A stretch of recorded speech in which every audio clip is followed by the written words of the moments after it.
Tapping in, say they waiting for it, tell the streets a nigga back again. Riding around inside the back again, rolling flames inside the back again. 405, another traffic jam, improvise another master plan. Sit outside a nigga family pad, another 7 grams inside a sandwich bag. My whole life is like a balance act. People's check, but could you handle that?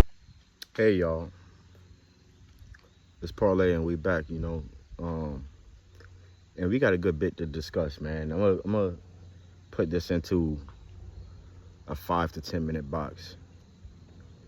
We're gonna talk about the amount of disrespect that this cabinet in our current president and administration of Joe Biden and Kamala Harris, the blatant disrespect that is being displayed in front of our eyes, man.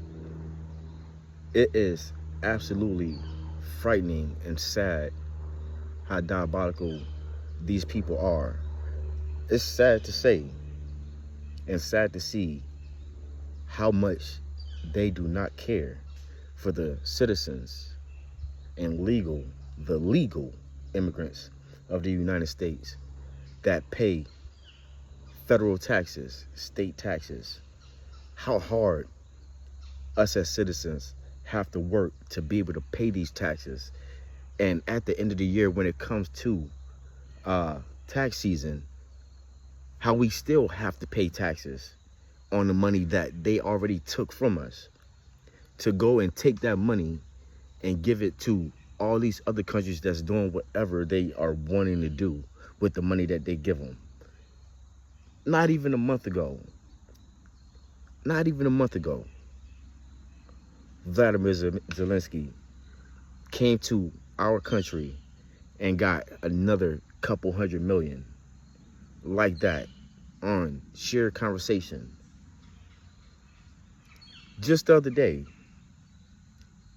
Helena hurricane just swept through the Carolinas and Florida, and y'all only want to give the people that work hard in those towns and states $750?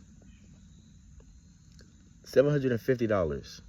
What is that going to do right now in this day and time where everything is triple tax, double, triple tax, even higher depending on what state you live in?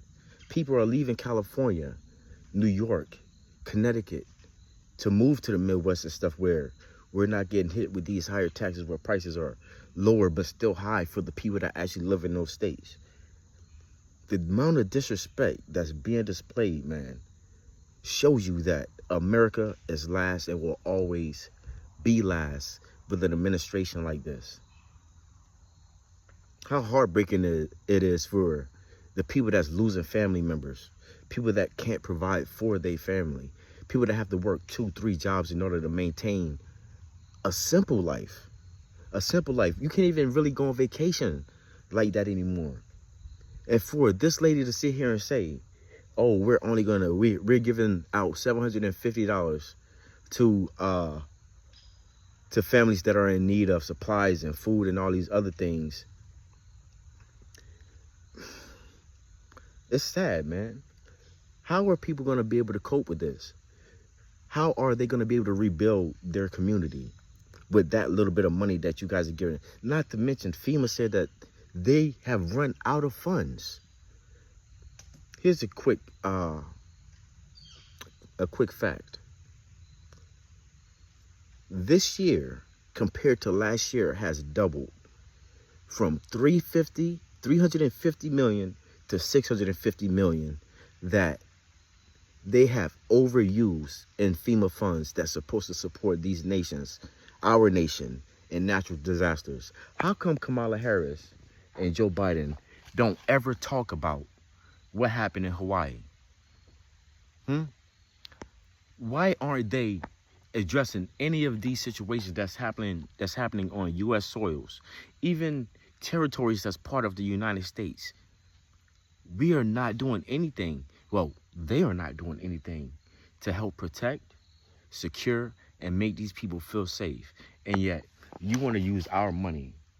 You want to use our money to go and help people that we don't even know. We don't know these people and how their politics actually work. Even though you guys sit and have meetings with them, you don't know what they're doing with the money. We don't know what they're doing with our money, let alone do they deserve it. Here's another thing. If the United States were to get into a situation where we are financially hurt and we need assistance, will any of these countries help us? If the United States specifically were to get attacked by Russia, China, or any of these other countries, what weight are they carrying to help us? It's pissing me off so much I can't even get my words out. But they don't even have the resources to help us, which means that we're supporting them for nothing. So if something was to happen to us, that would leave us stranded. Another thing that pisses me off is people, as far as black, are voting off of identity race when this lady is far from being black. Indians identify as white, and that's going back to the 50s. So how is she black? Jamaican Irish is Irish because that part of Jamaica is predominantly white people. Tell me where that makes sense. This lady is still an identity. She's lying on her heritage, with showing how shameful she really is, and she don't care about none of it.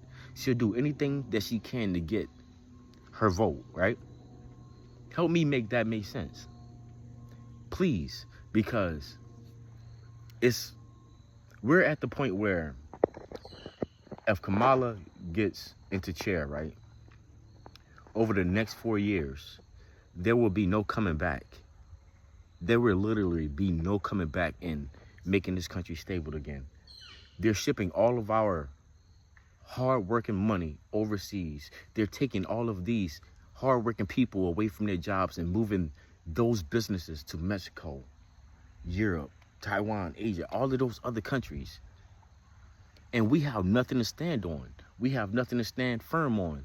It's already sad that we're part of a lost generation in which you see in these youth, because they don't know nothing about really nothing. All they care about is what I'm going to do today, who I got to be flashy for, trying to impress the next person.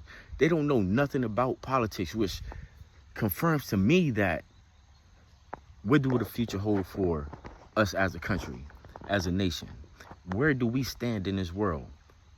BRICS just recruited 159 countries to be a part of their organization when there's only 175 countries in this world. So what is that saying about the US dollar? It's going to be worth nothing. It's going to be worth nothing. They literally sold our country. That's exactly what happened. I'm going to say it again.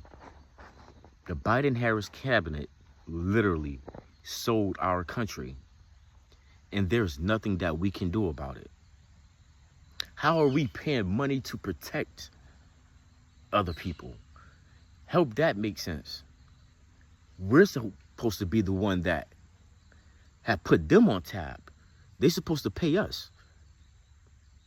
And think about this too. You as a personal individual, right? Even though you don't ask for money back when you help somebody, don't you expect them to give the money back to you? Or at least do something that equal that favor? We don't see that happening. We don't see that happening. They're upping the prices on oil. They're upping the prices on gas. Everyday households. Things that the average American cannot afford with the budgets that they have in their household, which means that they're going to lose sleep. These kids are going to be neglected. All of these things that go in the negative are in the benefit of all of the other countries.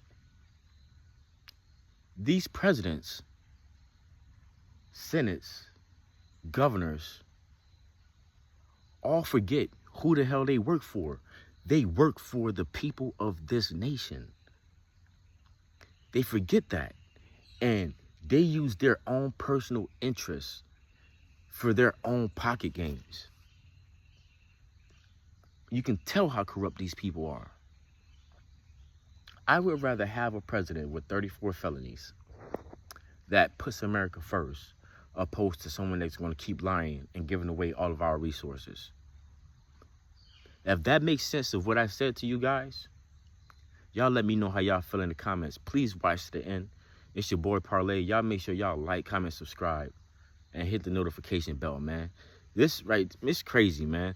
Like, it's so bad, bro. And I'm trying to explain myself. It's hard for me even to get my words out, man. But y'all let me know how y'all feel in the comments, man. It's Parlay.